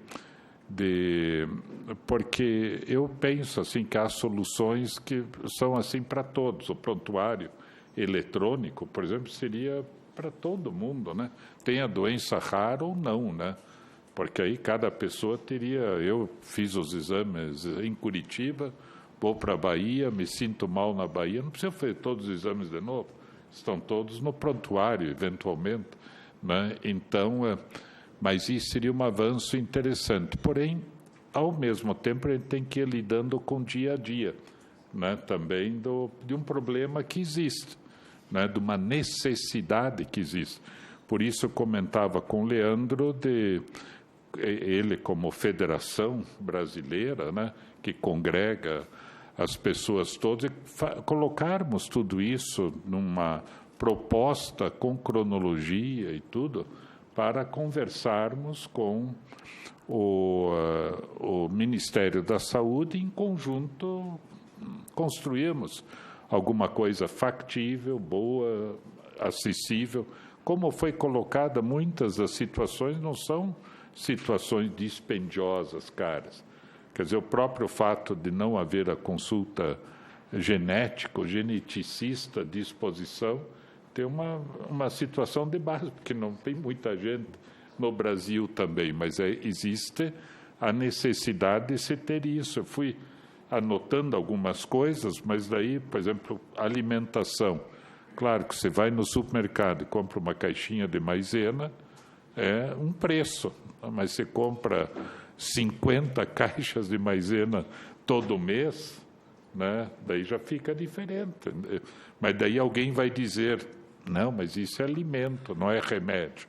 Né? Então a gente tem que dizer, não, é um alimento que é a mesma coisa que a medicação, ou outros produtos que vêm de fora, outros testes que tem que continuar, né, também, né, os testes com amidos, e ter o protocolo também, né, para trabalharmos nisso, a biópsia, diagnóstico de alto custo, né? Quer dizer, o que é necessário, como é que pode ser feito, né? Então, eu penso que uma audiência pública dessas é para a sociedade continuar organizada, que é o maior instrumento para a mudança, ter uma federação boa, forte, atuante, ter uma área técnica, médica, acadêmica, que se articule, né? Seja o conselho, a federação se articular com tudo isso, mas a federação saber que pode contar com o Congresso Nacional para juntos, né, apoiarmos aquilo que for necessário. Então, a federação traz a necessidade para o Congresso, e o Congresso, todos nós temos que ajudar na construção de uma solução, que é da sociedade toda, né? E para o Congresso é muito mais fácil, né, pedir para o ministro da Saúde vir explicar, a Conitec, ou o setor também de doenças raras, do que a sociedade muitas vezes conseguir isso, né? Quer dizer, mas também o que o Congresso faria sem a pesquisa que está acontecendo lá? Ou o que a gente faria sem o Conselho Federal de Medicina? Então, é a soma de tudo que vai dar o bom resultado ao final, né? Muito bem, estamos indo para o final. Eu gostaria agora de rapidamente, vamos dizer uns 2, 3 minutos para cada um, né? Mas passar a palavra de novo na mesma ordem, mas pedindo inclusive para que a doutora Carolina e o Leandro reforcem a situação do Congresso na semana que vem. Então, passe em primeiro lugar, Carolina, para as considerações finais e alguma consideração a mais de encaminhamento. Bom, eu acho que esse evento aqui, eu já participei de inúmeros eventos para tratar sobre doenças raras. Eu vejo que o nível aqui foi extremamente elevado, com considerações muito importantes, e a composição da visão de todas as pessoas que estão envolvidas em toda a questão do cuidado dos pacientes com glicogenose. Do meu ponto de vista, até por ter já sido presidente da Sociedade Brasileira de Genética Médica, tem algumas considerações, né, em relação ao Ministério da Saúde. A minha sugestão tem sido já de criar uma secretaria específica para tratar das doenças raras, porque atualmente as doenças raras estão dentro de um contexto de condições que são frequentes também, que demandam também bastante energia. A questão do PCDT mesmo não tendo uma medicação de alto custo vinculada, é extremamente importante porque uniformiza o cuidado do paciente em todos os seus níveis. Então, muitas vezes o paciente não precisa chegar num centro terciário para acompanhamento clínico, porque a maioria dos exames são exames de atenção primária, glicose, ácido lático, enzimas hepáticas, enzimas musculares. Isso, se tivesse um protocolo que poderia ter acesso também na atenção básica, seria importante. Isso acho que é factível para um grande número de pacientes que precisam de cuidados que são mensais, que são trimestrais ou a cada 6 meses. Então, se tivesse uma uniformização do cuidado, seria importante. A nossa equipe, junto com outros profissionais e pesquisadores do Brasil, nos colocamos à disposição do Ministério da Saúde para colaborar nesse protocolo de diretrizes terapêuticas. Acho que não está nem caindo de maduro, já caiu, né? E a gente tem que dar andamento. A gente acaba pensando em construir protocolos só quando tem uma vinculação de um tratamento de alto custo, mas esse é um tratamento que prevê cuidados, e cuidados também é muito importante, né? Eu tenho como exemplo, por exemplo, o PCDT para síndrome de Down, que nem é considerado uma condição rara, mas bastante frequente, que eu utilizo sempre na minha vida privada e pública, porque é um protocolo clínico muito bem elaborado, em que define para o médico quando e quais exames ele tem que pedir e o que ele tem que ter como atenção. Então, acho que isso é muito importante.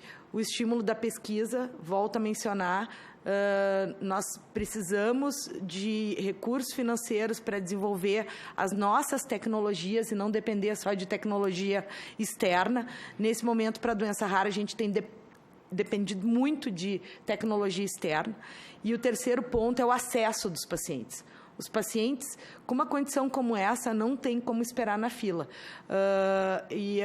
eles morrem, né? Então, a gente precisa definir quais são as prioridades de atendimento e como é que a gente vai fazer um paciente que vem de uma região com um cuidado mais precário, chegar num centro de atenção. Ele não precisa continuar acompanhando, mas ele precisa ser visto 1 ou 2 vezes num centro de atenção terciária, e com um PCDT esse paciente poderia continuar o seu acompanhamento na sua região. Então, acho que isso são os pontos que eu considero mais importantes e, obviamente, né, quem puder participar do Congresso Internacional de Glicogenose em Porto Alegre, vai ser uma honra. A associação que está organizando, a associação junto com o grupo de pesquisadores de Porto Alegre, é um trabalho enorme. A gente está trabalhando nisso há 2 anos e meio e vai se concretizar e certamente vai ser um momento muito emocionante. Se tiver alguém do Ministério da Saúde que pudesse participar, seria interessante, porque a visualização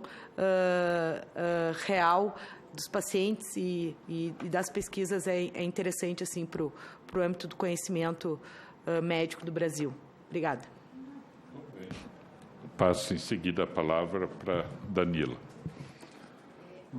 Oi.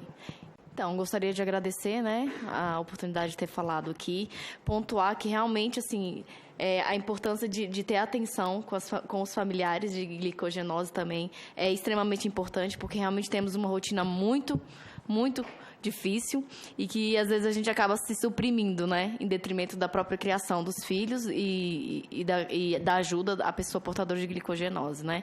Eu deixo minha mensagem final no sentido de que eu, como mãe da Rafa, eu espero que saia a cura, né. É isso que a gente almeja daqui a um tempo, né, se for possível.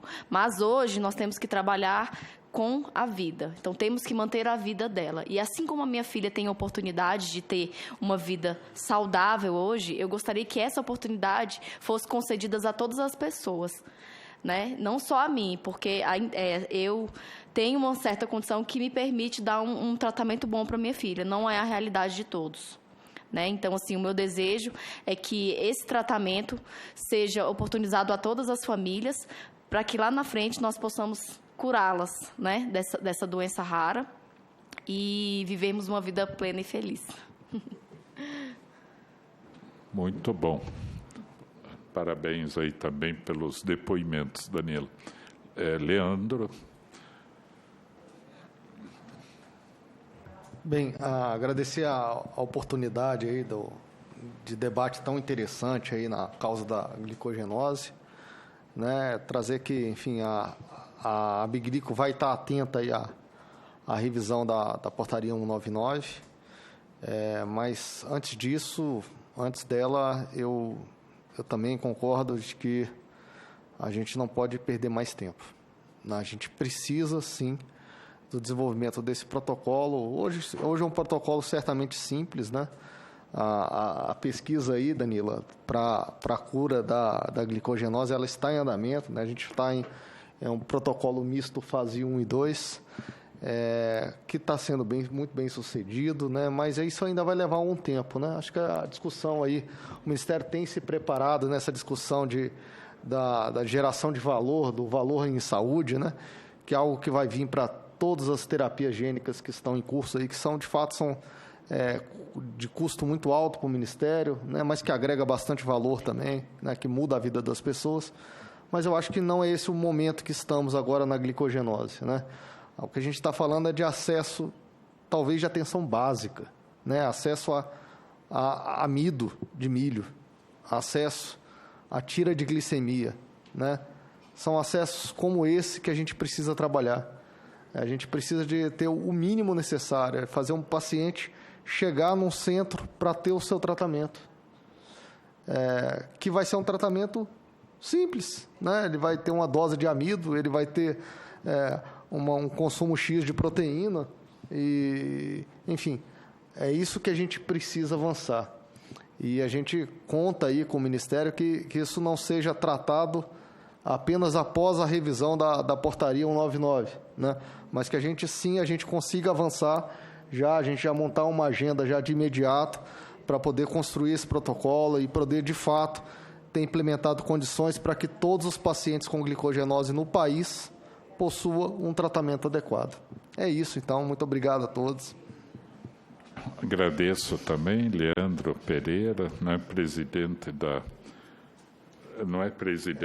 fundador da Associação Brasileira de Glicogenose. Eu sou um dos membros fundadores, né? Nosso presidente é o Maurício Meneghel, né?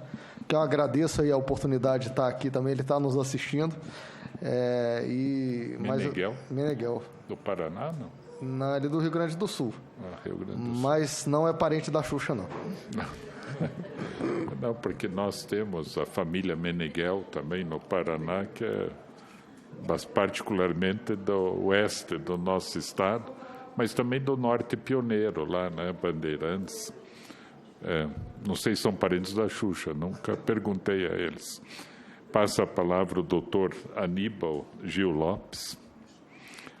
Até conta a relação com meu tio, Dom Paulo, também. Bem, eu conheci seu tio em 1900, antes dele ser arcebispo. Trabalhamos muito com a questão da AIDS, com a Zilda também. Então, e o Leonardo está aí. Leonardo. Portanto, tem uma longa trajetória. Muito bom. Eu gostaria de, nessa busca de pequenas ações com grandes, eu diria que com grandes impactos, a primeira coisa muito simples que tem que ser demandada, alguém tem que demandar. Ou é a sociedade, ou alguém tem que demandar a construção de um PDCT. O Ministério funciona a partir de demandas. Algumas são demandas internas, outras, a maioria, são demandas externas. Então, o quanto antes se demandar a construção de um PDCT, indicando, inclusive, os recursos humanos, né, técnicos capazes de colaborar na sua elaboração. Eu acho que se na semana que vem, se fizer o pedido, começar a se encaminhar, é questão de todo o procedimento de consulta pública, elaboração, que leva em torno de um ano. Mas nós teremos um PDCT certamente submetido à Conitec e aprovado. Isto é uma pequena ação que pode ter uma grande repercussão. A segunda ação é um pedido. Eu acho que a Sociedade Brasileira de Genética Clínica e o CFM, nós fizemos eu diria, um bom esforço de termos um conjunto de vídeos exatamente para alertar o médico na ponta sobre a questão do diagnóstico. Eu acho que todas as sociedades de doenças raras poderiam se envolver na divulgação disto. Não adianta ter um excelente material se ele só circula em um meio muito restrito. Tá? Então, cada vez que se encontrar com um médico que nunca ouviu falar, tá? Informar isto, inclusive através das publicações, das comunicações. Eu acho que é nesse sinergismo de capacidades que a gente vai encontrando soluções que, primeiro, alimentam as nossas esperanças. Segundo, nos confortam porque não estamos sozinhos. Uma das maiores dores que possa existir é a dor do abandono, da solidão. Quando a gente sabe que a gente partilha com o outro me entende, que o outro é capaz de colocar em comum o que ele tem, eu acho que esse é um dos grandes sustentáculos para que a gente supere dificuldades. Então, eu proporia, nessa fala final, que estou insistindo, que a gente tenha ações concretas. E essas duas pequenas ações, eu acho que elas são factíveis a curto prazo. Sem dúvida alguma, né? Obrigado, doutor Aníbal. E passo a palavra ao Renato Teixeira, do Ministério da Saúde. Bem, novamente parabenizar, foi muito proveitosa aqui essa audiência. Enfatizar que é necessário realmente a participação social, representado ou por especialistas ou por entidades, né, como a associação aqui representada pelo Leandro, e por familiares, né, representada aqui pela mãe da Rafaela, como bem colocado, para que possamos avançar. Insisto muito na questão da revisão da portaria, porque existem aí 8.000 doenças raras, né? E a elaboração de 8.000 protocolos clínicos não é tão simples, né? Ele denota um tempo. E com a portaria que possamos abranger, pelo menos de forma semelhante, e estar criando regulações, né, para centros de referência, ou mesmo criando centros de referências aqui no Brasil para tratar algumas dessas doenças específicas, né, seria assim de uma forma mais concreta de estarmos agindo. Estamos totalmente abertos, viu, Leandro, a uma agenda no Ministério da Saúde para recebê-los e com a proposição de colocarmos realmente em prática, né, ações. Eu sou cirurgião, sou médico, cirurgião de formação e gosto muito de um resultado, né, com um perfil mais imediato. Então, estamos à disposição e trazendo aqui a sensibilidade e a vontade do Ministério em resolver e dar um conforto, tratamento e um conforto para a família. Muito obrigado. Quero a presença de vocês que participaram, muita qualidade, muita competência, muito comprometimento com essa causa. A Daniela, que também é mãe da Rafa, né? E o Leandro, que é pai do Gustavo, né? Então, uma mãe e um pai nessa luta, apoiados aqui pela doutora Carolina, pelo doutor Aníbal, pelo Renato, sabendo que estamos juntos nessa caminhada, e juntos com o Congresso também. Então, eu quero justificar publicamente a ausência da senadora Mara Gabrilli, que é presidente da Subcomissão de Doenças Raras, né, que essa audiência é em conjunto, pessoa com deficiência e doenças raras, porque ela própria está com uma dificuldade de saúde também, então está um pouco afastada, mas é uma batalhadora, sem dúvida alguma, nessa área. Eu quero, antes de encerrar os trabalhos, propor a dispensa da leitura e aprovação da ata desta reunião. Todos que aprovam, quem não permanecer como se encontra, aprovado. A ata será publicada no Diário do Senado Federal. Agradeço novamente, agradeço a todos que nos acompanharam pelos meios de comunicação do Senado e, nada mais havendo a tratar, declaro encerrada a presente reunião. Obrigado.